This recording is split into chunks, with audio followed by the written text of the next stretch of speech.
अमृतलाल जी, राजस्थान के बूंदी में एक चुनावी सभा में राहुल गांधी ने व्यापारियों और बनियों की तुलना चोरों से की।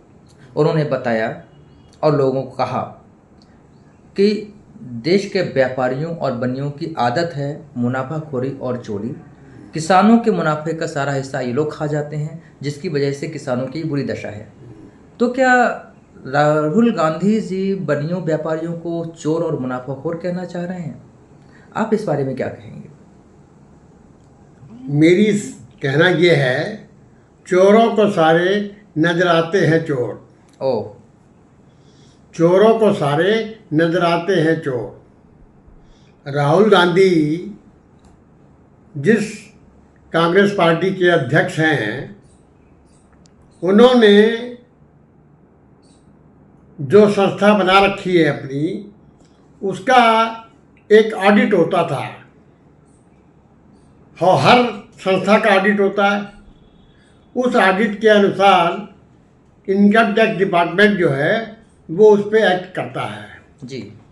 और मेरे ख्याल में 2 करोड़ों रुपया इस संस्था पे गवर्नमेंट ने इनकम टैक्स लगाया है। कहीं आप Salman Khurshid? No no no no no no no no, ये अलग चीज़ है जी ना।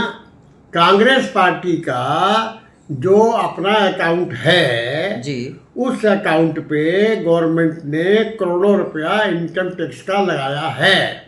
हाँ। और जो कांग्रेस ने नहीं दिया है, और इसके खिलाफ कांग्रेस जो है वो अपीली कोर्ट और हाई कोर्ट और सुप्रीम कोर्ट तक में चली गई, और जहाँ पर भी ये इनकम टैक्स जो है उसका माफ नहीं हुआ। समझे आप? तो चोर कौन हुआ? अगर हम हुए या कांग्रेस पार्टी हुई?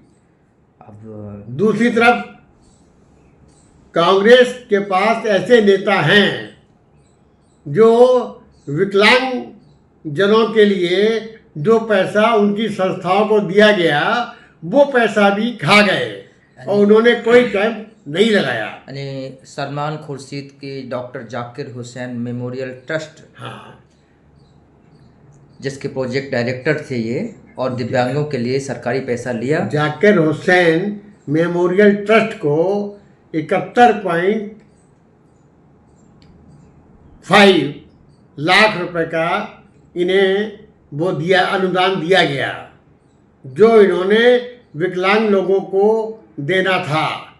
इन्होंने कोई कैंप नहीं लगाया और वो रुपया हड़प गए। और आज भी उनके ऊपर केस चल रहा है, क्योंकि ये कांग्रेस में एक प्रभावशाली नेता हैं, इसलिए इनके ऊपर कोई कार्रवाई नहीं हुई। अगर कोई व्यापारी होता तो वो जेल के शीशों के पीछे होता। और इस मामले में 17 जिलों में एफआईआर दर्ज है और ईडी की जांच इस पर चल रही है।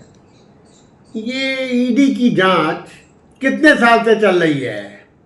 ये क्या उनके ऊपर जाने का इंतजार कर रही है कि जब वो ऊपर पहुंच जाएंगे तब वो ईडी की जांच समाप्त होगी? नहीं, यहाँ पे सवाल ये खड़ा होता है, जब कांग्रेस के लोग, विपक्ष लोग कहते हैं कि ईडी तो केंद्र सरकार के इशारों पे काम कर रही है। हाँ। लेकिन वही ईडी 2010 से जांच कर रही है और No इस पे action? इनको सजा नहीं हो पा रही है ना। तो क्या यहाँ पे इन्होंने ईडी को अपने कब्जे में कर रखा है? तो वही मतलब है। अरे भाई, आखिर 10 साल से उस केस का निपटारा नहीं हो रहा है। इसका मतलब यह है कि ये अपने प्रभाव का दुरुपयोग कर रहे हैं। मीन्स ये है कि अगर ईडी कड़वा खिलाएगी तो भाजपा की है और मीठा खिलाती तो हमारी हो जाएगी। इसका मतलब यही है। इसका मतलब ये साफ प्रतीत होता है। मेरा एक सवाल और था अंत में कि राहुल गांधी ने कुछ समय पहले मोदी सरनेम को लेकर ही विवादित टिप्पणी की थी, जिसको लेकर केस दर्ज हुआ था और उसमें मुकदमा चला था। क्या देश के सारे व्यापारियों को इस तरीके से चोर और मुनाफाखोर तुलना करने पर इनके खिलाफ कोई सख्त कार्रवाई की आवश्यकता नहीं लगती आपको? क्योंकि वो एक राष्ट्रीय स्तर के नेता हैं और इनकी बात जो है वैल्यूएबल होती है, बजनी होती है जनता के लिए। भाई, इस पर कार्रवाई तो हो चुकी।